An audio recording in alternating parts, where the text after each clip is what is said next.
Бәріне сәлем достар. Сіздермен бүгін мен Адина және моншадан шыққаннан кейін осындай крабинг тауып алдым.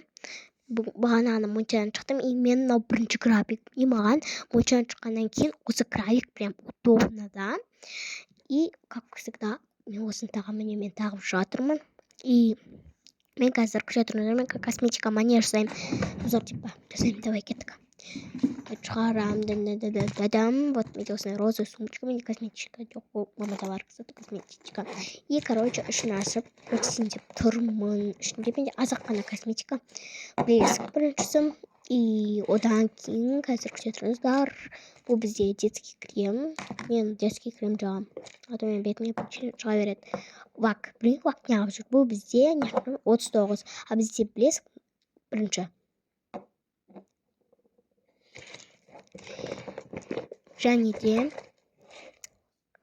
бізде карандаш для губ и крем для рук. И мынау атын не ұмытқаным. Блеск.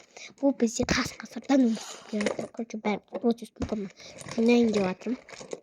Бұл менде просто обычный вок қой. Ішім пысып кетті. И мен, короче, вообще уақыт мен 4-ші класс оқимын, таңертең оқимын. Вообще мен видеом өзім көре алмаймын, мен видеом монтаждай оқуға да үлгермеймін. Сол үшін мен кейбір видеоларымды монтажсыз да, и мен бір видеомды осы капкат менен тартып алып вообще шығармай қойды ғой. И короче мен ішім пысып осыны сіз алғанмын. Всем пока.